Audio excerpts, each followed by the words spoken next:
ছোট্ট একটা বার্তা, এই কথাগুলি ছড়িয়ে দেওয়ার জন্য চেষ্টা করেন। যতটুকু মনে আছে শোনেন, না হলে আবার শোনেন, নিজে প্রস্তুতি নেন, নিজে একটা খাতা কলম নিয়ে নিজের রমাদানকে সুন্দর করার জন্য উদ্যোগ নিব। কারা কারা এখানে আসেন যারা এবারের রমাদান সুন্দর করার জন্য খাতা কলমে লিখে একটা প্রস্তুতি নিব, আগামীকাল থেকে শুরু হবে। আপনারা সকলে হাত তুলবেন না ভাই, মেহেরবানি করে। অনেকে এসে গেলে হাত তোলার জন্য রেডি হয়ে আছেন, খবরদার হাত তুলবেন না। আগে বোঝেন যে লিখিতভাবে সুন্দর করে একটা প্ল্যানিং করবো এই রমাদান সুন্দর করার জন্য। যারা লিখবেন তারা কেবল হাত তোলেন। প্রিয় ভাইয়েরা, আপনারা জানেন আর কয়েকটা দিন পরেই মুসলমানদের কাছে সবচেয়ে দামি পয়গাম নিয়া আমাদের কাছে একটা অনন্য মাস, আল্লাহ রাব্বুল আলামিনের দেওয়া নিয়ামতের মাস, ওই মাসটি আপনার আমার সামনে হাজির হবে। বুঝে থাকলে বলেন তো, যেই মাসের কথা আমরা বলছি ওই মাসটার নাম কি? আর একটু মহব্বতে বলেন, ওই মাসটার নাম কি? আল্লাহ রাব্বুল আলামিন কুরআনুল কারীমের মধ্যে অন্য কোন মাসের নাম আলাদা করে উল্লেখ করে রব্বুল আলামিন উল্লেখ করেন নাই, কিন্তু আল্লাহ রাব্বুল আলামিন রমজান মাসের নামটা আল্লাহ উল্লেখ করেছেন। কিন্তু এই জায়গাতে খেয়াল করার মতো কতগুলা কথা আছে। আল্লাহ রাব্বুল আলামিন বলছেন শাহরু রমাদান, রমাদান মাস, আল্লাযী, আল্লাহ বলছেন যার ভিতরে উনজিলা ফীহিল কুরআন, রব্বুল আলামিন কোরআনকে অবতীর্ণ করেছেন।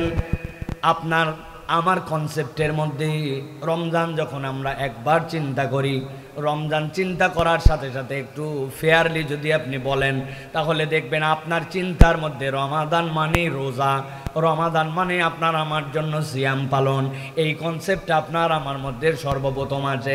জিজ্ঞাসা যদি করা হয় রমাদান কিসের মাস, আমরা বলে ফেলি সিয়ামের মাস, কিন্তু আল্লাহ রাব্বুল আমিন বলছেন শাহরু রমাদান, রমাদান মাস। এইটুকু বলার পরে রব্বুল আমিন বলছেন আল্লাযী উনজিলা ফীহিল কুরআন, আমি রব্বুল আমিন যার ভিতরে কোরআন অবতীর্ণ করেছি।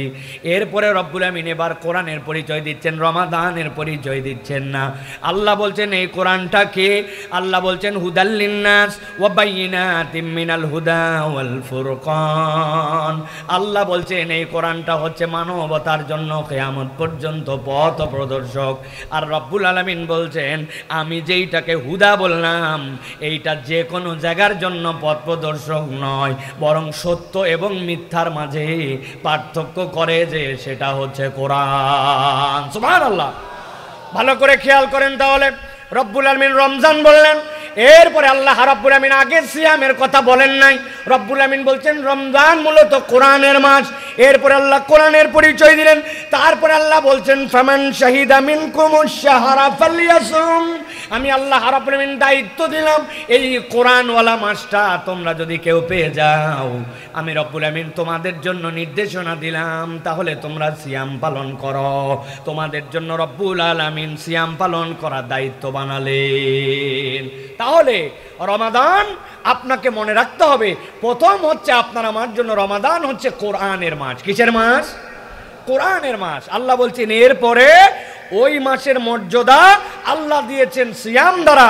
তোমাদের মধ্যে থেকে যারা পারবে আল্লাহ বলছেন তোমরা যেন সিয়াম পালন করো। আল্লাহ এরপরে সিয়ামের বিধান দিয়েছেন ওয়ামান কানা মিনকুম মারিদান আও আলা সাফারিন ফাইদ্দাতুম মিন আইয়ামিন উখার, তোমাদের মধ্যে কেউ যদি অসুস্থ হও, কেউ যদি সফরে থাকো, আল্লাহ বলছেন আল্লাহ তোমাকে বাধ্য করেন নাই, যতই অসুস্থ হও মরে যা তাও রোজা রাখা লাগবে। আল্লাহ বলছেন আল্লাহ রাব্বুল আমিন এটা বাধ্য করেন নাই। আল্লাহ বলছেন ইউরিদুল্লাহু বিকুমুল উসরা ওয়ালা ইউরিদু বিকুমুল উসরা, আল্লাহ তোমাদের জন্য সহজ করতে চান। রব্বুল আলামিন তোমাদেরকে এই বিধান দ্বারা কঠিন কিছু দিতে চান না। কিন্তু আমি যদি আমার ভাইদের কাছে আজকে বলতে চাই যে প্রিয় ভাইয়েরা, রমাদান তো আমাদের কাছে সমাগত, কিন্তু এই রমাদানের প্রস্তুতি কি আমাদের আছে কিনা? রমাদানের প্রস্তুতি আছে আমাদের? কি প্রস্তুতি আছে আপনাদের? আমাদের রমাদানের প্রস্তুতি হচ্ছে সোয়াবিন তেল কিছু কিনে রাখতে হবে, পেঁয়াজের দাম যদি বেড়ে যায় পেঁয়াজের প্রস্তুতি নিতে হবে, ভালো ভালো খেজুর আগের থেকে কিনে কম দামের কিছু খেজুর ম্যানেজ করতে হবে, আর রমজান কেন্দ্রিক আমার কিছু বাজার সদাই করতে হবে। এই বাজার সদাইয়ের জন্য আমাদের প্রস্তুতি আছে। কিন্তু রমাদান বেসিক্যালি এই খেজুর কিনা, রমাদান বেসিক্যালি এই ছোলা কিনা, মুড়ি কিনা, এই প্রস্তুতির জন্য রমাদান আসে নাই, বরং রমাদানের জন্য আল্লাহ রসুলের দেখানো একটা প্রস্তুতি আছে। ওই প্রস্তুতির ব্যাপারে আমরা মোটামুটি বেখবর। যদি বলেন হুজুর একটা পরীক্ষা নেন, আমি যে কোনো একজনের কাছে একটা পরীক্ষা নিতে পারি। ভাইয়েরা, এইবার রমজান মাস আরবি হিজরি সালে কোন সাল পড়তেছে একটু বলতে হবে। দু একজনকে ধরলেই মাথা নিচু করে ফেলবে যে হুজুর আরবি সাল তো আমার জানা নেই। এখানে এরকম লোক আছে কিনা ভাই? প্রিয় ভাইয়েরা, আমি একটা থিমকে সামনে রেখে আপনাদের কাছে সংক্ষিপ্ত কয়েকটি কথা বলবো। আমি আপনাদের কাছে একটা শ্লোক, একটা 2 লাইনের একটা পংক্তি বলতে চাই। আর কটা দিন পরে বিশ্ব মুমিন ঘরে আসছে খুব দামি এক মেহমান, মাহে রমাদান। আর কটা দিন পরে বিশ্ব মুমিন ঘরে আসছে খুব দামি এক মেহমান, মাহে রমাদান। এই থিমের উপরে আমি আপনাদের কাছে সর্বোচ্চ 10 থেকে 15 মিনিটের অনন্য কিছু বার্তা দিয়ে যেতে চাই। যদি এই থিমকে ধারণ করে আমরা আমাদের রমজানের প্রস্তুতি নেই, ইনশাআল্লাহ বিগত সময়ের থেকে আমাদের এবছরের রমজান ভিন্ন রকম কিছু হতে পারে। আল্লাহ যেন আমাদেরকে তৌফিক দান করেন। একটা মুখ বন্ধ রাখবেন না, সকলে বলেন আল্লাহুম্মা আমিন। আপনারা যারা যারা ঘুমায় গেছেন তারা হাত তোলেন। আলহামদুলিল্লাহ। বালিশ দিতে হবে আপনাদেরকে। আপনারা ঘুমাননি তো ভাই? কারা কারা ঘুমান না এবার দুটো হাত উঁচু করেন, শক্ত করে হাত দুটো টান টান করেন। করছেন সবাই? হাত সোজা হয় নাই। এবার ডানে বামে তাকায় দেখে নেন কাদের হাত সোজা হয় না আর কারা কারা হাত তোলে নাই। কি ব্যাপার? হাত শক্ত করে তোলেন। ডানে বামে একটু তাকায় দেখেন কারা 2 হাত উঠাতে পারে নাই। 2 হাত তুলছেন সবাই? তুলছেন? এবার একটুখানি টানা দেন, টানা দেন। এবার পেছন দিকে দেন, পেছনে, সামনে দেন। এবার একটু ডানে দেন, এবার একটু বামে দেন। হাত সোজা করেন, গলাটা পরিষ্কার করেন। হয় নাই, সবাই কিন্তু ইচ্ছা করে করে নাই। পিছনে দাঁড়া, ওই চাদরালা চাচা, কি ব্যাপার? হাত শক্ত করেন। করছেন? এবার গলাটা পরিষ্কার দেন। বুক বরাবর হাত না নেই বরাবর। আমি এই রমজান প্ল্যানিং আপনাদের কাছে দিব, তবে তার আগে আল্লাহর নামে উচ্চ কণ্ঠে এই ময়দানকে জানাতে হবে যেখানে যারা কোরআন শোনার জন্য আসছে তারা কেউ নির্জীব নয়, তারা সকলে রেডি আছে, কোরআনকে রিসিভ করার জন্য মন থেকে প্রস্তুত আছে। যারা প্রস্তুত আছে হুঙ্কার দিয়ে একটা তাকবীর দিতে হবে। পারবেন ইনশাআল্লাহ? সবাই পারবেন ইনশাআল্লাহ? যারা যারা পারবেন না তারা হাত দুটো সোজা করেন উপর দিকে। পারবেন সবাই? দেখে এবার যারা পারবেন সকলে লিল্লাহে তাকবীর বললে হাত দুটো উপর দিকে ছুঁড়ে দিবেন। পারবেন না ইনশাআল্লাহ? রেডি তো সবাই? গলা পরিষ্কার আছে?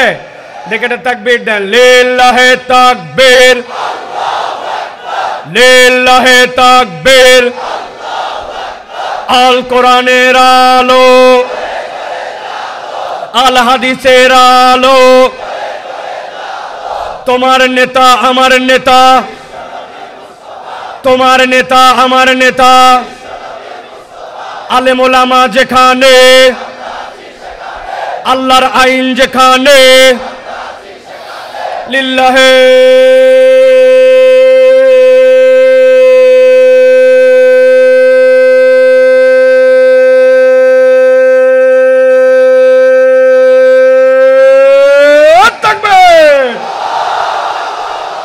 আলহামদুলিল্লাহ। হাত নামান। শয়তান আছে আর? রমজান প্রস্তুতি শুনতে দিব না, গাফেল বানায় রাখবো। শয়তানকে এই সুযোগ দেওয়ার সুযোগ নাই, কেননা আল্লাহু আকবারের স্লোগান শুনলে শয়তান থাকতে পারে না। ঠিক কি না? এই জন্য এই বাংলাদেশে অনেকে আল্লাহু আকবারের স্লোগান পছন্দ করে না। ইনশাআল্লাহ আগামীর বাংলাদেশ ইসলামের বাংলাদেশ, আগামীর বাংলাদেশ কোরআনের বাংলাদেশ, আগামীর বাংলাদেশ বৈষম্যহীন বাংলাদেশ, আগামীর বাংলাদেশ ইনশাআল্লাহ তরুণ যুবকদের বাংলাদেশ। ওই বাংলাদেশে আল্লাহু আকবারের পক্ষে যারা তাদের পক্ষে আমরা, আল্লাহু আকবারের পক্ষে যারা না তাদের পক্ষে আমরা নয়। ঠিক কি না? রেডি তো?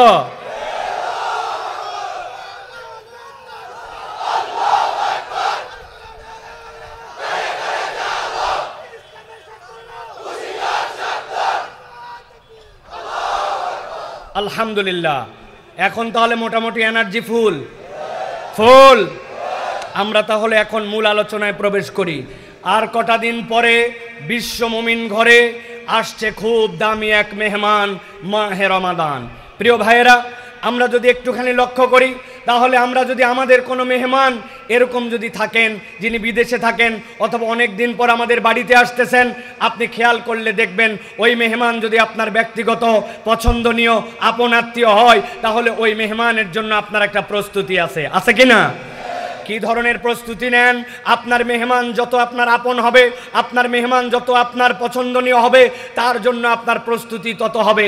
ব্যক্তিগত মেহমানের প্রস্তুতি ব্যক্তিগত হবে, কিন্তু ওই মেহমানটা যদি রাষ্ট্রীয় মেহমান হন, কোনো দেশের প্রেসিডেন্ট হন, কোনো সংঘের প্রধান হন, কোনো জায়গার দায়িত্বশীল হন, তাহলে ওইটা তখন আর ব্যক্তিগতর গণ্ডির মধ্যে থাকে না, ওটা সামগ্রিকভাবে রাষ্ট্রীয় পর্যায়ে চলে যায়। তখন তার প্রস্তুতিও বড় হয়, তার জন্য ওই আয়োজনটাও বড় হয়, ঠিক কি না? আমরা যদি তাকাই তাহলে আমরা দেখব আমাদের যে কোনো পছন্দনীয় মেহমানের জন্য আমরা 5 ধরনের পদক্ষেপ নিয়ে থাকি।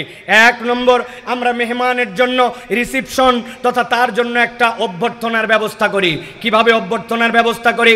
মেহমান একজন আসবে, এয়ারপোর্টে নামবে, তার জন্য একটা গাড়ি ঠিক করে রাখা, ড্রাইভারের নাম্বার নিয়ে রাখা, ওই মেহমানের যেন কষ্ট না হয় তার জন্য আপনার একটা সামগ্রিক প্রস্তুতি থাকা, বাড়িটাকে গুছগাছ করার চেষ্টা করা, আপনার বাড়িটা যেন একটু মাকড়সা মুক্ত হয়, আপনার বাড়িটা যেন একটু ড্রেসিংটা দেখতে সুন্দর হয়, প্রয়োজনে আপনার বাড়ির সামনে সিজনাল 2টা ফুলের গাছ লাগায়া অন্তত বাড়িটা যেন একটু দেখতে সুন্দর হয়, বাথরুমে যেন টিসিমিস না হয়, বাথরুমটার মধ্যে একটা সুগন্ধ লাগাই দেওয়ার জন্য চেষ্টা করা হয়, বাথরুমটা পরিষ্কার করা হয়, ট্যাঙ্কিতে পানি রিজার্ভ আছে কিনা, আসার পরে যেন কষ্ট না পায়, গিজারটা ঠিক আছে কিনা, মানে আমার সাধ্যের মধ্যে আমি তার জন্য এমনকি অনেক সময় ডাইনিং টেবিলের উপরের যে ম্যাটটা থাকে ওই ম্যাটটাও মেহমানের ভ্যারাইটি বুঝে চেঞ্জ করি। 1 নম্বরে তাহলে অভ্যর্থনা। 2 নম্বরে মেহমানের জন্য আমরা থাকার ব্যবস্থা করি। মেহমান যখন আসবে আপনি থাকার জন্য চিন্তা করেন, আপনার মেহমান যেন থাকার ক্ষেত্রে কোনো কষ্ট পায় না। আপনি দেখবেন মেহমানের জন্য চাদরটা পরিষ্কার করো, থাকার রুমের যদি পা পোস্টটা ময়লা হয়ে থাকে পা পোস্টটা পরিষ্কার করার জন্য আপনি চেষ্টা করেন। আপনি যদি চিন্তা করেন বাথরুমের স্যান্ডেলটা কেমন জানি ক্ষয়ে গেছে, বাথরুমের স্যান্ডেলটা প্রয়োজন একটা নতুন স্যান্ডেল ব্যবস্থা করো, অথবা তোয়ালা যেইটা দেওয়া হয়েছে তোয়ালাটা কালো হয়ে গেছে, তোয়ালাটা সুন্দর করে, আরে পর্দাগুলো এখন পর্যন্ত কি ময়লা হয়েছে, অনেকদিন ধোয়া হয় নাই, দামি একটা মেহমান আসতেছে, বাড়ির পর্দাগুলো অন্তত পক্ষে ধোয়ার জন্য চেষ্টা করো। তার মানে যেই মেহমান আসবে ওই মেহমানের অভ্যর্থনার পরে আপনি তার জন্য একটা থাকার উন্নত আপনার সাধ্যের মধ্যে ব্যবস্থা করেন, ঠিক কি না? 3 নম্বরে যদি আমরা দেখি তাহলে আমরা দেখব ওই মেহমানের জন্য খাওয়ার ব্যবস্থা করি। আমি গরিব হতে পারি, আমার সাধ্য কম হতে পারে, কিন্তু মেহমান যেটা পছন্দ করেন এরকম পছন্দনীয় একটা খাবার তার জন্য তুলে দেওয়ার জন্য চেষ্টা করি, একটা ভালো মাছ কেনার জন্য চেষ্টা করি, যেই খাবার খেলে তিনি তৃপ্তি পাবেন এরকম চেষ্টা করি।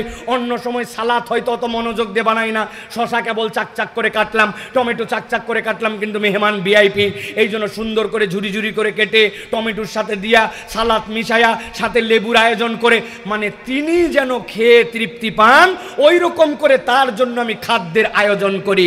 গরিবও যদি হয় পাশের বাসার থেকে একটা ডিম চেয়ে নিয়েছে, অনেক সময় বাঙালি মেহমানদারি করে, এই অভ্যাস আমাদের আছে, তাহলে তার জন্য আমরা একটা খাওয়ার ব্যবস্থা করি। 4 নম্বর কি করি? আমরা তার বিনোদনের দিকে খেয়াল রাখি। বিনোদন মানে কি? বাড়িতে ওয়াইফাই লাইনটা 2 মাস বেতন দেওয়া হয় নাই, টাকা দেওয়া হয় নাই জন্য কেটে দিছে, মেহমান আসবে ইন্টারনেট ব্যবহার করা লাগতে পারে, এই ইন্টারনেটের লাইনটা ঠিক করতো। বাড়িতে উনি পেপার পড়ার অভ্যাস থাকতে পারে, তার জন্য একটা ডেইলি দৈনিকের ব্যবস্থা করো। বাড়িতে হয়তো বা টিভি বা কোনো একটা মাধ্যম আছে যেখানে হয়তো কিছু দেখবেন উনি, ওই টিভিটা একটু ঝিরঝির করে, উনি হয়তো ওইটা দেখবে, এই জন্য ওইটা আপনি অনেক সময় ঠিক করার জন্য চেষ্টা করেন। তার বাচ্চা কাচ্চা আসতেছে, ওই বাচ্চা কাচ্চার জন্য আপনার কোনো একটা এন্টারটেনমেন্টের ব্যবস্থা থাকে। তার মানে আপনার বাড়িতে তিনি যেন বোর ফিল না করেন, তার বিনোদন দেওয়ার জন্য আমরা আমাদের সাধ্যের মধ্যে চেষ্টা করি, ঠিক কিনা? প্রিয় ভাইয়েরা, 5 নম্বরে আমরা আমাদের মেহমানদেরকে উপহার দেওয়ার চেষ্টা করি। অনেক দিন পর আমার আত্মীয়টা আসছে বিদেশ থেকে, নতুন বউ নিয়ে প্রথম আসতেছে, এর আগে আমাদের বাড়িতে আসে নাই, বাচ্চা হওয়ার পরে এখন পর্যন্ত তার সাথে আমার দেখা হয় নাই, তাহলে আপনি সাধ্যের মধ্যে চেষ্টা করেন যে অন্তত পক্ষে তার জন্য কিছু উপহার দেওয়ার জন্য। হাজার অবস্থা খারাপ হোক, ছোট বাচ্চা একটা যাওয়ার সময় 200 টাকা হাতের মধ্যে ঢোকায় দেয় যে একটু চকলেট খেও, একটা পাঞ্জাবি হলে কিনে দেয়, একটা নতুন জামাই আসছে তার জন্য অন্তত একটা লুঙ্গি হলেও বাঙালি দিয়ে উপহার দিয়ে তাকে বিদায় করে, ঠিক কিনা? আর যদি ওই মেহমান অনেক উপহার নিয়ে আসে, আপনার তখন আরও চিন্তা হবে, হাই হাই আমার জন্য বিদেশ থেকে আসছে, সাবান আনছে, শ্যাম্পু আনছে, প্রত্যেকের কথা মনে করে করে জামা কাপড় আনছে, আবার হাতের আংটি আনছে, গলার জন্য ছোট বাচ্চার চেন আনছে। তাহলে কেবল লুঙ্গি দিয়ে বিদায় করলে হবে না, একটু ভালো করে তার জন্য উপহার দিয়ে বিদায় করার জন্য চেষ্টা। এটা মানবীয় গুণাগুণের অংশ। 6 নম্বরে, যেই মানুষটা চলে যাচ্ছে তার জন্য আমরা একটা বিদায়ী সংবর্ধনা দেই। বিদায়ী সংবর্ধনার সবচেয়ে নিম্নরূপ কতটুকু হয়? লিফটের থেকে নেমে অন্ততপক্ষে তার গাড়িতে উঠানো পর্যন্ত আপনি আগায় যান, জড়ায় ধরে বলে আবার আসবেন, কিন্তু ভালো করে মেহমানদারি করতে পারলাম না। আর যদি রাষ্ট্রীয় মেহমান হয় তাহলে রাষ্ট্রীয় মেহমান তার বিদায়ের জায়গা পর্যন্ত যে তাকে সি অফ করে বিদায় করার পরে হাত দিয়ে তাকে ইশারা করে তারপরে তাকে সম্মানের সাথে বিদায় করে। আমরা যদি খেয়াল করি তাহলে অভ্যর্থনা, থাকার ব্যবস্থা, খাওয়ার ব্যবস্থা, বিনোদন, উপহার এবং বিদায়ী সংবর্ধনা, এই বিষয়গুলি আমাদের মেহমানের সাথে আমরা করে থাকি, ঠিক কিনা? প্রিয় ভাইয়েরা, আমরা কি থিম বলেছি? আমরা বলেছি আর কটা দিন পরে বিশ্ব মুমিন ঘরে আসছে খুব এক দামি মেহমান, মাহে রমাদান। মাহে রমাদান আমাদের জন্য কিরকম মেহমান? এই মাহে রমাদান এমন মেহমান যেই মাহে রমাদান আপনার আমার জন্য ইতকুম মিনান নিরান নিয়ে আসবে, জাহান্নাম থেকে আপনাকে আমাকে মুক্ত করবে, আল্লাহর পক্ষ থেকে রহমত নিয়ে আসবে, বরকত নিয়ে আসবে, মাগফিরাত নিয়ে আসবে। যেই বান্দা এক অক্ষর পড়লে তার জন্য 10 সওয়াব হতো, আল্লাহর বান্দা ওই রমাদানের মতো ওইটা 700 গুণের বেশি পেয়ে যাবে।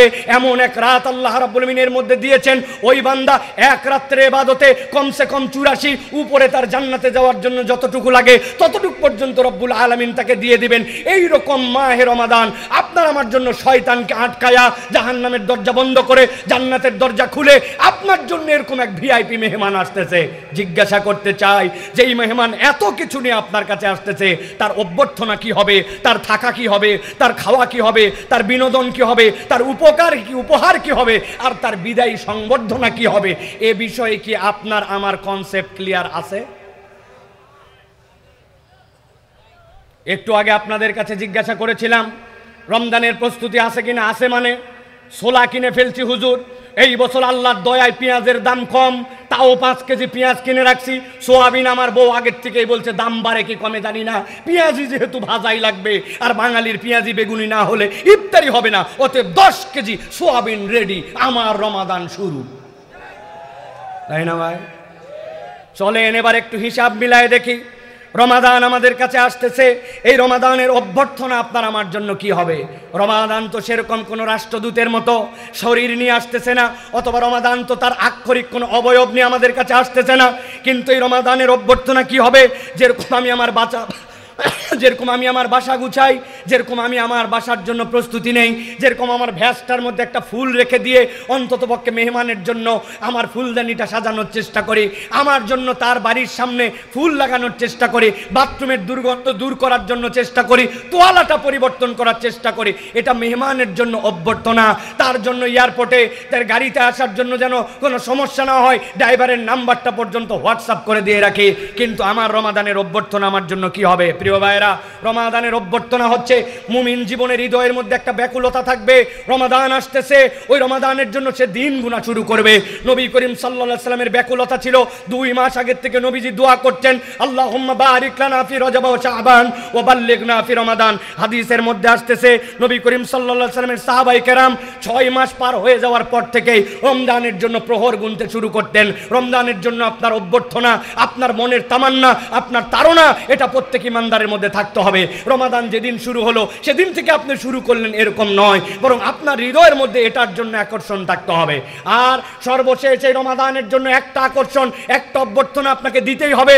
আল্লাহর নবী যেটা মিস করতেন না, কিন্তু আমরা জীবনে যেটা একবারও দেই না, সেটা হচ্ছে যখন রমাদানের চাঁদ ওঠে, নবী করিম সাল্লাল্লাহু আলাইহি ওয়াসাল্লামের দোয়া ছিল, আল্লাহু আকবার, আল্লাহুম্মা আহিল্লাহু আলাইনা বিল আমনি ওয়াল ঈমান ওয়াস সালামাতি ওয়াল ইসলাম।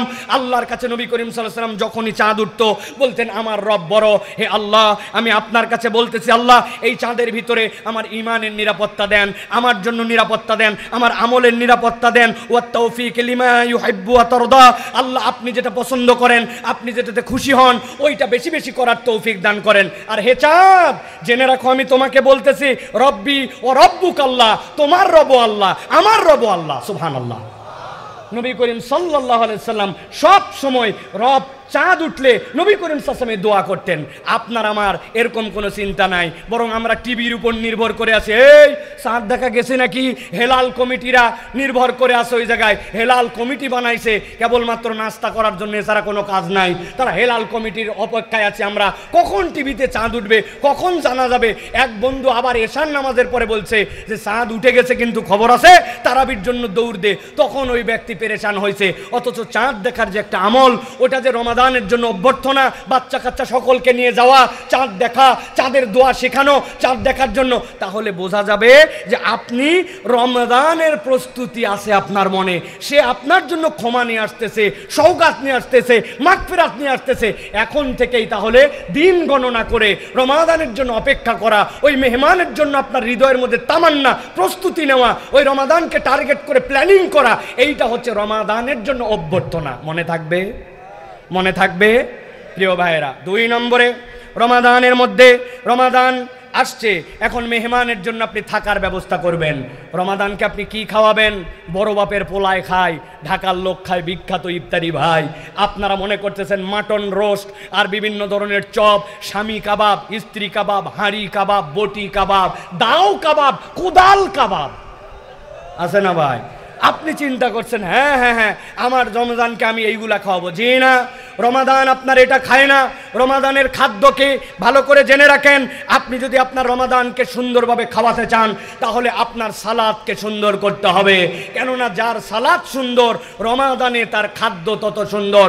আপনার সালাদ আমরা যদি একটুখানি তাকায় দেখি, আমাদের সালাদ হচ্ছে সফটওয়্যার সালাদ। ওই সালাতের শুরুর থেকে দাঁড়ায় গেলাম আল্লাহু আকবার বলে, অটোমেটিকের পরে চালু হয়ে গেল আলহামদুলিল্লাহ রাব্বিল আলামিন। মন সেটা আমার নরসিংদীতেই যাক আর কুমিল্লাতেই যাক, আমার রেলগাড়ি চলতেছে নামাজের। আমার নামাজের সূরা ফাতিহা শেষ, অটোমেটিক আলাম তারা চলে আসছে, অটোমেটিকের পরে রুকু চলে গেছে, অটোমেটিক সব আমার নামাজ যেন সফটওয়্যার নামাজ।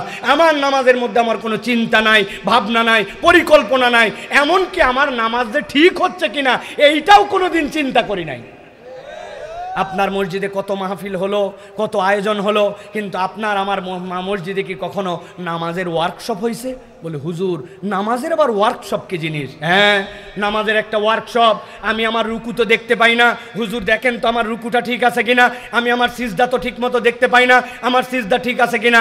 70 বছর হয়ে গেছে মুরব্বী, সিজদায় যায় 2 হাত মাটির সাথে একবারে বগল দাবা করে লাগায়। এরকম মুসল্লি নাই ভাই?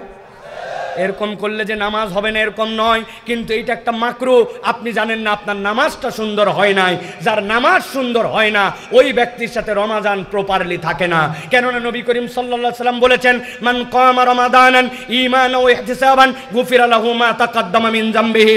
আল্লাহ নবী বলছেন, কেউ যদি রমাদানের মধ্যে আল্লাহ রাব্বুল আলামিনের সন্তুষ্টির জন্য বুঝে সুঝে ঈমান এবং সওয়াবের আশায় প্রপারলি সালাত আদায় করে, আল্লাহ তার অতীতের সকল গুনাহ মাফ করে দেন। সুবহানাল্লাহ। আল্লাহ যেই সালাত দ্বারা আপনার গুনাহ মাফ করে দেন, আল্লাহ রাব্বুল আমিন যেই সালাত দ্বারা আপনাকে মুক্ত করে দেন। আজ পর্যন্ত আমাদের নামাজের কোনো প্ল্যান নাই। ওই যে ছোটবেলায় 3টা সূরা শিখছি, আলাম তারা, কুল হু আল্লাহ আর ফালাক আর নাস, তারপরে চতুর্থ কোনো সূরা নাই। আপনি প্ল্যান করেন এইবার রমাদানে আমি নতুন 2টা সূরা শিখবো। আপনার বন্ধুকে জিজ্ঞাসা করেন, দোস্ত তোর কয়টা সূরা মুখস্থ আছে? বলছে, দোস্ত আমার তো 4টা সূরা মুখস্থ। কি কি বলতো? এই 4টা সূরা। কোরআনের একটা অ্যাপস আছে আল কোরআন, কোরআনের একটা অ্যাপস আছে কোরআন শিখার বিভিন্ন ধরনের। ওই কোরআনের অ্যাপস থেকে আপনি সুন্দর করে বলছেন, দোস্ত তুই অ্যাপস নামা, আলাম তার অর্থটা তুই শিখ, আমিও শিখি। সুবহানাকাল্লাহুম্মা বিহামদিকা সারা জীবন পড়লাম, আজ পর্যন্ত সুবহানাকাল্লাহর অর্থ জানলাম না। রমাদানের মধ্যে আমার নামাজটা যেন সুন্দর হয়, এই জন্য আমি দোয়ার অর্থ শিখবো, তাসবির অর্থ শিখবো, 3টা নতুন সূরা শিখবো। কিচ্ছু যদি না পারি ভাই, আমি রমাদান কেন্দ্রিক কোরআনে সূরা বাকারার 185 নম্বর আয়াত থেকে আল্লাহ বলেছেন, আমি ওই আয়াতগুলো অন্তত মুখস্থ করার জন্য চেষ্টা করি। ভাই রে ভাই, ওই যে ক্লাস 6-7 যেই কেরাত, আমার আজকে বার্ধক্য এসে গেছে একই কেরাত। ওই 6, 7, 4, 5 যে কয়টার অর্থ জানতাম, এখন পর্যন্ত আমার অবস্থা তাই। আপনি বিশ্বাস করেন আপনার রমাদানকে আপনি সুন্দর করে আপ্যায়ন করতে পারছেন না, খাওয়াতে পারছেন না। যুগের পরে যুগ আমাদের কাছে রমাদান আসলো, লাইফে পরিবর্তন আসে নাই। এর অন্যতম কারণ আমরা আমাদের নামাজের ব্যাপারে যত্নশীল নই, ঠিক কি না? এই রমজান থেকে শপথ নেন যে হুজুর ইনশাআল্লাহ আমরা নতুন কিছু না পারলেও 30 দিনে 3টা সূরা মুখস্থ করব। রাজি আছেন ইনশাআল্লাহ? ছোট হোক বড় হোক ইনশাআল্লাহ চেষ্টা করব। রাজি আছেন আপনারা? আর একটা শপথ নেব, এই রমাদান থেকে আমরা কোনো নামাজ, সেটা ফরজ হোক, নফল হোক, তাহাজ্জুদ হোক, আমার যে নামাজই পড়ব, আমি 7 তাসবির নিচে আমার নামাজ আদায় করব না। রুকুতে যাওয়ার পরে সুবহানাল্লাহ, সুবহানাল্লাহ, সুবহানাল্লাহ, সুবহানাল্লাহ, আরে আল্লাহ, সুবহানা রাব্বিয়াল আযীম পর্যন্ত বলে না। সিজদায় যাওয়ার পরে সুবহানাল্লাহ, সুবহানাল্লাহ, সুবহানাল্লাহটা কোথায় পাইলেন আপনি এটা? অথচ আমাদের অধিকাংশ আমরা এরকম করে পড়ে ফেলতেছি। তাহলে আমরা প্ল্যান করব সিজদার তাসবিহ এবং রুকুর তাসবিহ, এই রমাদান থেকে 7 তাসবির নিচে রুকু করব না, সিজদা করব না। আমার নামাজের ভেতরের তাসবিহাত যেগুলা, ওইগুলার অর্থ জানার জন্য চেষ্টা করব। আপনি যদি এই চেষ্টা করেন, তাহলে আপনি আপনার রমাদানকে ইনশাআল্লাহ সুন্দর করে একটা খাওয়ার আয়োজন করে দিতে পারবেন। এই রমাদান থেকে আমরা কমসে কম 7 তাসবিহ দিয়ে রুকু সিজদা করব, এর নিচে উঠব না। আপনি রমাদানকে কি খাওয়াবেন? রমাদানকে আপনি খাওয়াবেন, রমাদানের খাদ্য হচ্ছে কোরআন। আল্লাহ বলছেন শাহরু রমাদান আল্লাযী উনজিলা ফীহিল কোরআন। আল্লাহ বলছেন রমাদান হচ্ছে এমন মাস, যেই মাসের মধ্যে আল্লাহ রাব্বুল আলামিন তোমাদের জন্য কোরআনকে অবতীর্ণ করেছেন। এই জন্য আমি বলবো প্রিয় ভাইরা, রমাদান তার কাছে সবচেয়ে সুন্দরভাবে আহরিত হবে, রমাদান সবচেয়ে সুন্দরভাবে তার বাড়িতেই আপ্লুত হবে, যার বাড়িতে এবং যার জীবনে যত বেশি কোরআনুল কারীমের সাথে সম্পর্কিত হবে। কিন্তু আমরা আক্ষেপ, আমরা যদি একটুখানি কল্পনার দিকে তাকাই, তাহলে আমরা দেখতে পাই আল্লাহ রাব্বুল আলামিন এই কোরআনুল কারীম দ্বারা রমাদানের মূলত পরিবর্তনের ঘোষণা দিয়েছেন। আল্লাহ বলছেন শাহরু রমাদান আল্লাযী উনজিলা ফীহিল কোরআন, রমাদানের মধ্যে কোরআন তোমাদেরকে দেওয়া হলো। কিন্তু আমরা কি চিন্তা করলাম? আমরা চিন্তা করলাম খালি সিয়াম পালন করলাম। আল্লাহ আপনাকে প্রেসক্রিপশন দিলেন, ওই প্রেসক্রিপশন আপনি আমি ফলো করলাম না, আল্লাহর প্রেসক্রিপশন রেখে দিয়ে আমরা আমাদের মতো করে জীবন চালাচ্ছি। রমাদানের পরে রমাদান রেখে গেল, এখন পর্যন্ত রোজাদার নামাজি হয় না। রমাদানের পরে রমাদান চলে গেল, রোজাদার মিথ্যা ছাড়ে না। রমাদানের পরে রমাদান চলে গেল, আগের মুসলমান আর পরের মুসলমানের কোনো পার্থক্য হয় না। এর অন্যতম কারণ, রমাদান আছে আমাদের সাথে, কিন্তু কোরআনুল কারীমের সাথে আমাদের সম্পর্ক নাই। শপথ করেন যে আমরা রমাদানের আগেই আমরা কোরআনুল কারীম শেখার জন্য চেষ্টা করব। রমাদানের আগেই আমরা প্ল্যান করব যে আমরা কতটুকু সূরা মুখস্থ করব। পুরা কোরআনুল কারীম সাধ্যের মধ্যে থাকলে একবার অনুবাদ আমরা যদি শেষ করতে পারি, তাহলে এই রমাদান থেকে আমরা কোরআনুল কারীমকে মূল এন্টারটেনমেন্ট দিতে পারবো। আফসোস আর দুঃখ প্রিয় ভাইরা, বাংলাদেশে তারাবি নামে এক ধরনের বিনোদন হয়, আছে আপনাদের এলাকায় ভাই? আমাকে একজন বলছে, হুজুর তারাবির মানেই তো তাড়াতাড়ি। নিজে নিজে ব্যাখ্যা দাঁড় করছে, তারাবি এইটার মানে কি? এইটা ইস্তেরাহাত। আগেকার এক একজন নামাজ পড়তেন, এক একটা 2 রাকাত নামাজ পড়তে তাদের সময় লাগতো 40 মিনিট, 4 রাকাত নামাজ পড়তে লেগে যেত 1.5 ঘন্টা। তাবেঈনে কেরাম, এরপরে তাদের পা ব্যথা হয়ে যেত, ওই ব্যথার থেকে বাঁচার জন্য তারা একটু রিল্যাক্সের জন্য অবসর নিতেন 4 রাকাত পরে। এখন আমাদের নামাজ পড়তে লাগে এক এক রাকাত 3 মিনিট, 2 রাকাত পড়তে লাগে 5 মিনিট, 4 মিনিট 4 রাকাত পরে বসা, এটা একটা নতুন তামাশার মতো হয়ে দাঁড়াইছে আমাদের জন্য, ঠিক কি না? হ্যাঁ, বসি আমরা, সমস্যা নাই, কিন্তু আমাদের নামাজের তেলাওয়াত যেন সুন্দর হয়। আমাদের যারা হাফেজে কোরআন আছেন তারা যেন সুন্দর করে তেলাওয়াত করে। অতএব আপনার রমাদানকে যদি আপনি সুন্দর করে এই মেহমানকে সম্মান দিয়ে খাওয়াতে চান, তাহলে আপনার কোরআনকে সুন্দর করতে হবে। কোরআন যার যত সুন্দর, রমাদান তার তত সুন্দর।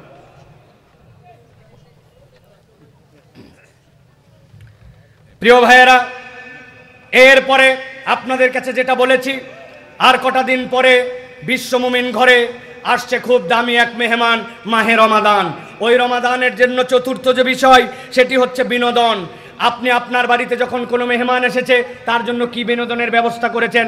আপনি বিনোদনের ব্যবস্থা করেছেন, ওয়াইফাইয়ের পাসওয়ার্ডটা ঠিক করেছেন, মনে আছে কিনা আপনাদের কাছে বলেছি। আপনি আপনার বাড়িতে একটা পত্রিকা রেখে দিয়েছেন, আপনি আপনার বাড়িতে চিন্তা করেছেন অন্ততপক্ষে তার যেন দুর্গন্ধ না লাগে, দুর্গন্ধের জন্য ওই ব্যবস্থাটা ঠিক করেছেন। আপনার ছাদের উপরে একটা সুন্দর দোলনা ছিল, ওই দোলনাটার এক পাশটা ছিঁড়ে গেছিল। যারা মেহমান আসছে তাদের ছোট্ট একটা বাচ্চা আছে, ওই দোলনাটাতে দুললে সে একটু আনন্দ পাবে, এই জন্য আপনি তার জন্য ব্যবস্থা করেছেন। আমার কোনো এন্টারটেনমেন্টের ব্যবস্থা নাই, পাশে একটা সুন্দর পার্ক আছে, পাশে একটা ঘোরার জায়গা আছে। আপনি অনেক সময় সুযোগ থাকলে আপনি সেই জায়গায় নিয়ে যে আপনার মেহমানকে বিনোদন দেন। ঢাকায় যখন কেউ আমাদের বাড়িতে আসে, প্রথম রিকোয়ারমেন্ট থাকে চিড়িয়াখানায় ঘুরতে নিয়ে যাবেন তো, আমাদের জন্য একটু শিশু মেলায় নিয়ে যাবেন তো, যায় কিনা ভাই?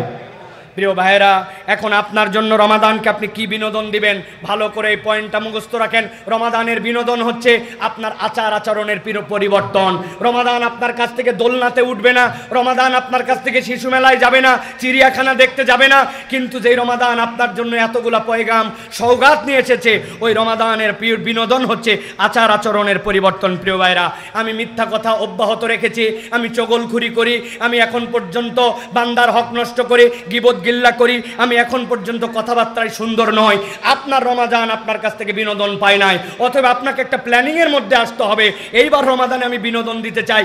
মিথ্যা কথা কথায় কথায় আসতো, গালি মুখ থেকে বের হতো, আমি এখান থেকে বেরিয়ে যাব। আল্লাহ কোরআনুল কারীমের মধ্যে বলেছেন, ওয়ালা তুসাইর খাদ্দাকা লিন্নাস ওয়ালা তামশি ফিল আরদি মারহা। আমার মধ্যে একটা হাম্বড়াই আছে, একটা অহংকার আছে, আমি কথা বললেই কেমন জানি চটে চটে মানুষের সাথে কথা বলি। অথবা আমি রমাদান থেকে চিন্তা করব আমার কথাটা যেন সুন্দর হয়, অহংকার যেন দূর হয়। আল্লাহ বলছেন ওয়াকসুদ ফি মাশিক ওয়াকদুদ মিন সাউতিক। আল্লাহ বলতেছেন তুমি তোমার চলাফেরায় নম্র হও, তুমি তোমার কথা বলায় সুন্দর হও।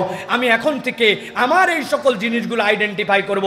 আমার একটু রাগ বেশি, বাহিরে খুব ভালো, কিন্তু বউয়ের কাছে গেলে আমার গরমটা যেন কেন 100 হয়। আছে না ভাই এরকম লোক? অথবা আপনি এখান থেকে বেরিয়ে আসার জন্য চেষ্টা করবেন। আপনি যদি আপনার আচার আচরণ সুন্দর করতে পারেন, তাহলে আপনার এই মেহমানকে আপনি সম্মান দিতে পারবেন। অথবা এর জন্য আপনার একটা প্ল্যান লাগবে যে আপনি আপনার রমাদানে আচার আচরণ এবার ঠিক করবেন। প্রিয় ভাইরা, 5 নম্বর, শায়েখ চলে আসছেন, অনুমতি দিয়েছেন জন্য আমি আমার 2টা পয়েন্ট শেষ করতেছি। প্রিয় ভাইরা, 5 নম্বর যেটা প্ল্যানিং, সেটা হচ্ছে গিফট। আপনার আত্মীয় এসেছে, তার জন্য আপনার জন্য নিয়ে এসেছে স্বর্ণের চেন, আপনার জন্য নিয়ে আসছে দামি শ্যাম্পু, আপনার জন্য এনেছে সাবান, আপনার জন্য এসেছে বিদেশি বিভিন্ন ধরনের গিফট। আপনি তখন চিন্তা করছেন, প্রথম দেখলাম বউসহ আসছে, একটা শাড়ি অন্তত দেই, বাচ্চার হাতে অন্তত 500 টাকা দেই, বাচ্চার হাতে অন্তত বিস্কুট খাওয়ার জন্য, চকলেট খাওয়ার জন্য কিছু একটু দেই। আমার সাধ্যের মধ্যে আমরা একটু বিনোদন দেওয়ার চেষ্টা করি। কিচ্ছু নাই, বাড়িতে একটু শুটকি বানায় রাখছিল, একটু শুটকি পোতলা ব্যান্ডে দিয়ে দিছে, বাড়িতে ছাদের মধ্যে একটু টমেটো লাগাইছিল, 5টা টমেটো তুলে হাদিয়া দিছে যে এটা আমার পক্ষ থেকে নিয়ে যাও। এইটুকু হলেও আমরা করার চেষ্টা করি, ঠিক না? প্রিয় ভাইয়েরা, আপনার রমাদানকে আপনি কি গিফট দিবেন? রমাদানের গিফট আর কিছু নয়, রমাদানের গিফট হচ্ছে মানব কল্যাণ।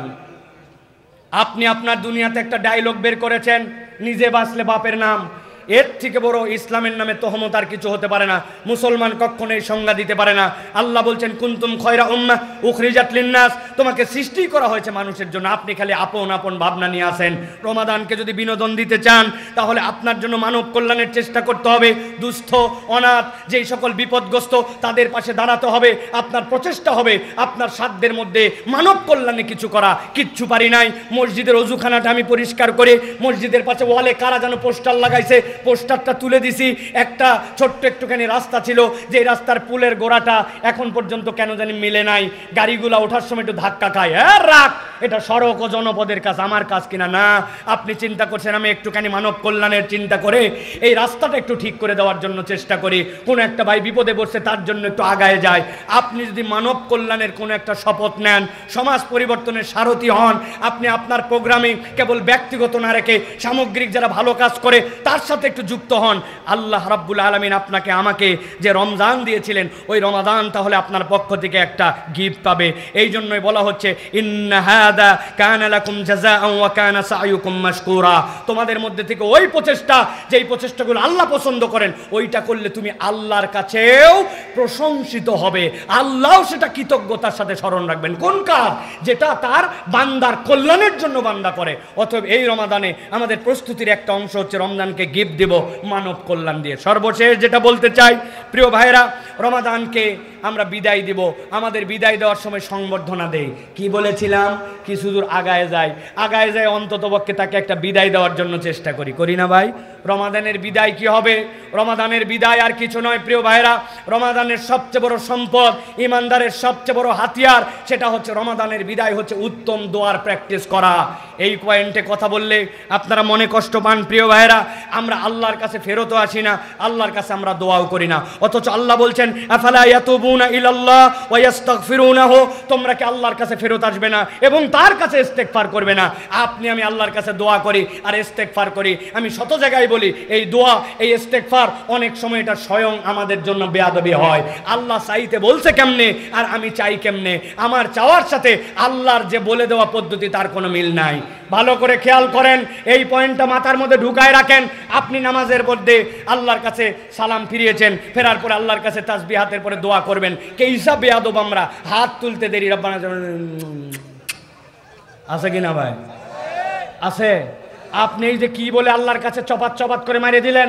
আপনি বলছেন রব্বানা যালামনা আনফুসানা ওয়া ইল্লাম তাগফির লানা ওয়া তারহামনা লানাকুনান্না মিনাল খাসিরিন। আল্লাহ, আমার গুনাহ, আমার অপরাধ, আমার ভুল এর কোনো শেষ নাই। আই রব, তুমি আমাকে ক্ষমা করে দাও। আপনি একবার চিন্তা করেন তো, যেই কথা বলে আল্লাহর কাছে আপনি দোয়া করলেন ওইটার মধ্যে কোনো রকম কিছু না, এই যে মারলেন। এইটাই যদি আপনি শায়েখ আহমদুল্লাহ এখানে উপস্থিত, আপনার কোনো একটা সমস্যা, এই সমস্যার জন্য আপনি তার কাছে গেছেন যে শায়েখ আপনার কাছে আমার কথা আছে। শায়েখের পিএস বলছে থামা থামা থামা, আগেই যাওয়া যাবে না, সিরিয়াল আছে। উনি বলতেছে আমার কথা বেশিক্ষণ লাগবে না, আমার রেডি আছে কথা, আমার ছেলের একটা চাকরি দরকার, শায়েখের পরিচিত অমুক আছে, তার কাছে আমি একটুখানি নিবেদন দিব জন্য আমি শায়েখের কাছে জাস্ট খালি আর্জিটা দিব। আপনি ঘরের মধ্যে অনুমতি পাইছেন ঢোকার সাথে সাথে সালাম দিচ্ছেন, আসসালামু আলাইকুম শায়েখ, আপনি কেমন আছেন? আমার ছেলেটা কিন্তু অনার্স মাস্টার সবগুলো ভালো রেজাল্ট করছে, তার জন্য একটা চাকরির দরকার, মেহরবানি করে আপনি দ্রুত একটা চাকরির ব্যবস্থা করে দেবেন। গেলাম, আসসালামু আলাইকুম। শায়েখ ডাক দিয়ে বলবে এই আমার কোন পিএস এই লোককে ঢুকাইছে, ওর চাকরি আগে দূর করা দরকার। কোন ব্যক্তির মাথা ঠিক আছে আর ঠিক নাই, যাকে তাকে আমার কাছে কেন আসতে দাও? আর এই লোকটা যদি আপনার মন্ত্রী হয়, তার কাছে যে আপনার কোনো একটা নিবেদন আছে, আপনি মন্ত্রীর কাছে গেছেন, যাওয়ার পরে ঢোকাই যায় না, কোনো মতে ঢুকছেন, ঢুকে আপনি মন্ত্রীকে সালাম দিয়ে বলছেন আসসালামু আলাইকুম মন্ত্রী সাহেব, আপনি কিন্তু আমার এলাকা থেকে মন্ত্রী হয়েছেন, আমি কিন্তু আপনাকে মহব্বত করে ভোটও আপনাকে দিচ্ছিলাম, আমার ছেলের কিন্তু চাকরি জরুরি দরকার, তার কাগজপত্র সব ঠিক আছে, আপনার কাছে দিয়ে গেলাম, আগামী 7 দিনের মধ্যে একটা চাকরির ব্যবস্থা করে দেবেন, আসসালামু আলাইকুম। মন্ত্রী বলবে ধরে একে বাঁধে ফেলা, ঠিক কিনা? আপনি এই জায়গায় জোরে জোরে ঠিক বলতেছেন, কিন্তু আপনি আমি নিজের জীবনে হিসাব মিলাই দেখি আপনার আমার দোয়াগুলা ঠিক এই রকমই। সালাম ফিরালাম অথবা দোয়া করতে মন চলে একটু হাত তুললাম, আর হুজুরকে দেখতে পাইছি হুজুর আমার জন্য দোয়া করবেন, আমার চাকরির জন্য দোয়া করবেন, আমার ছেলের জন্য দোয়া করবেন, আমার ছেলের জন্য হাফেজ হয় দোয়া করবেন, আমার বইয়ের মাজা ব্যথার জন্য দোয়া করবেন। দোয়া হুজুর কন্ট্রাক্টারে নিচে, আমি খালি চাওয়ার মধ্যে আছি, নিজের দোয়া আমি নিজে করি না, ঠিক কিনা? ভালো করে বোঝেন, রমাদানের বিদায় হচ্ছে আপনার জন্য একটা উন্নত দোয়া। আপনি আল্লাহর কাছে দোয়া করেছেন, হাত তুলে, আপনার হাত তুলে দোয়া ফুরায় না। আপনি সিজদায় গেছেন, আপনার সিজদায় দোয়া ফুরায় না। আপনি চিন্তা করছেন হুজুর রাব্বানা আতিনা ফিদ দুনিয়া আর রাব্বানা যালামনার বাহিরে তো কোনো দোয়াই জানা নাই, ফুরাবে আবার কেমনে? এ করতে তো 1 মিনিট লাগে না। আমি জিজ্ঞাসা করতে চাই, শালঘরের মুসলমান, আপনি আপনার এলাকার সিএনজি আলার জন্য কোনোদিন দোয়া করেছেন? আপনার এলাকার কৃষকের জন্য দোয়া করেছেন? বাসের ড্রাইভারের জন্য দোয়া করেছেন? ভিক্ষুকদের জন্য দোয়া করেছেন? বেনামাজির জন্য দোয়া করেছেন? ডোনাল্ড ট্রাম্পের জন্য কোনোদিন দোয়া করেছেন? ইলন মাস্কের জন্য দোয়া করেছেন? আপনি মনে করছেন হায় হায় হুজুর কয় কি, ডোনাল্ড ট্রাম্প এটা কাফের, ওর জন্য আবার দোয়া কি? অথচ আল্লাহর নবী সাল্লাল্লাহু আলাইহি সাল্লাম কাট্টা কাফের, কাফেরের বাচ্চা কাফের, ইসলামের 1 নম্বর দুশমন আবু জেহেলের জন্য আল্লাহর নবী দোয়া করছেন, আল্লাহ আবু জেহেল অথবা ওমর এই দুইজনের মধ্যে থেকে একজনকে অথবা দুইজনকে তুমি হেদায়েত দাও। আল্লাহর নবী আবু জেহেলের জন্য হেদায়েতের দোয়া করে, আর আমি আমার দোয়ার সাবজেক্ট খুঁজে পাই না। হুজুর আমার বাচ্চার জন্য দোয়া করবেন, আপনি আপনার বাচ্চার জন্য সিজদায় গেছেন, চোখগুলা বের হওয়ার যা জোগাড় হয়েছে, 30 মিনিট ধরে আল্লাহর কাছে বলছেন আল্লাহ আমার ছেলেকে তুমি ইমাম নববীর মতো বানাও, ইমাম মুসলিমের মতো বানাও, আবু হানিফার মতো বানাও, আল্লাহ তুমি আমার গুনাহ মাফ করে দিবে না কেন? আল্লাহ তুমি আমাকে দাও, আমার রিজিকে দাও, এলাকায় দাও। আল্লাহ আমি তো আর কিচ্ছু মনে করতে পারতেছি না, আল্লাহ আর কি কি বাদ গেছে তুমি একটু আমাকে মনে করে দাও। ওহো, ঢাকার 8 নম্বর বাসের হেল্পারদের জন্য দোয়া করলাম, আল্লাহ ঢাকার ফুটপাতের দোকানদার জন্য দোয়া করলাম, আয় রব্বুল আলামিন এমন মানুষ যারা সুযোগ ছাড়া পরে নামাজ পড়ে না তাদের জন্য দোয়া কর। আল্লাহ পৃথিবীর বিভিন্ন জায়গায় যারা কাজের বুয়া আছে, খালাম্মা আছে, এরা কাজ করে, এদের জন্য দোয়া করলাম। আপনি আল্লাহর কাছে দোয়া করবেন, যার দোয়া যত সুন্দর তার রমাদানের বিদায়ের প্রস্তুতি তত সুন্দর। আল্লাহ বলতেছেন ওয়া আনিবু ইলা রাব্বিকুম ওয়া আসলিমু লাহু মিন ক্বাবলি আন ইয়াতিয়াকুমুল আযাব সুম্মা লা তুনসারুন। আল্লাহর আযাব এসে যাওয়ার আগে, সময় ফুরাবার আগে আল্লাহর কাছে তোমরা ফরিয়াদ করো, কিন্তু আমরা ফরিয়াদ করি না। আমাদের ফরিয়াদ হচ্ছে একটা আল্লাহর কাছে বেয়াদবির মতো। অতএব প্রিয় ভাইয়েরা, আমি আপনাদের কাছে আবারও বলতে চাই, আর কটা দিন পরে আসছে বিশ্ব মুমিন ঘরে খুব দামি এক মেহমান, মাহে রমাদান। ওই মেহমানের অভ্যর্থনা, থাকার ব্যবস্থা, খাওয়ার ব্যবস্থা, বিনোদন, উপহার, বিদায়ী সংবর্ধনার জন্য প্রস্তুত হই। অভ্যর্থনাটা হচ্ছে আল্লাহর জন্য ব্যাকুল হওয়া, রমাদানের জন্য ব্যাকুল হওয়া। থাকার ব্যবস্থা হচ্ছে তার জন্য সালাত, খাওয়ার ব্যবস্থা হচ্ছে তার জন্য কোরআন, বিনোদনটা হচ্ছে তার আমাদের আচার আচরণ ঠিক করা, গিফট দিতে চাইলে মানব কল্যাণে যুক্ত হওয়া, আর তার জন্য বিদায়ী সংবর্ধনা, আল্লাহর জন্য দিল খুলে খুলে দোয়া করা। নবী করিম সাল্লাল্লাহু আলাইহি ওয়াসাল্লাম বলছেন যে রমাদান পেল আর নিজের গুনাহ ক্ষমা করে নিতে পারল না, নবীজি বলছেন সে ধ্বংস হোক, রাগিমা আনফু, তার নাক ধুলামলিন হোক। আল্লাহ নবী বলেন না এই কথা, জিবরাইল আমিন বলেছেন, নবী আমিন বলেছেন। নবীর আমিন যদি একবার হয় ওই দোয়া কখনো ব্যর্থ হয় না। অতএব আসুন আমরা আমাদের এবারের রমাদানটা একটুখানি ব্যতিক্রম করি। ছোট্ট একটা বার্তা, এই কথাগুলি ছড়িয়ে দেওয়ার জন্য চেষ্টা করেন। যতটুকু মনে আছে শোনেন, না হলে আবার শোনেন, নিজে প্রস্তুতি নেন, নিজে একটা খাতা কলম নিয়ে নিজের রমাদানকে সুন্দর করার জন্য উদ্যোগ নেব। কারা কারা এখানে আসেন যারা এবারের রমাদান সুন্দর করার জন্য খাতা কলমে লিখে একটা প্রস্তুতি নেব, আগামীকাল থেকে শুরু হবে। আপনারা সকলে হাত তুলবেন না ভাই, মেহেরবানি করে। অনেকে এসে গেলে হাত তোলার জন্য রেডি হয়ে আছেন, খবরদার হাত তুলবেন না। আগে বোঝেন যে লিখিতভাবে সুন্দর করে একটা প্ল্যানিং করবো এই রমাদান সুন্দর করার জন্য। যারা লিখবেন তারা কেবল হাত তোলেন, আর হাত তোলা যাবে না যে আমি কি করব না করব, কয়টা সূরা জানা আছে, কয়টা সূরা শিখবো, নিজের কোন খারাপ আচরণ আছে বাদ দিব, মিথ্যাটা বাদ দিব, গীবতটা বাদ দিব, অপরকে দাওয়াত দিব, কোরআন তেলাওয়াত বাড়াবো, এক খতম কোরআন দিব, করা যাবে না, লেখা যাবে না। আল্লাহ আমাদেরকে কবুল করবেন, আল্লাহুম্মা আমিন।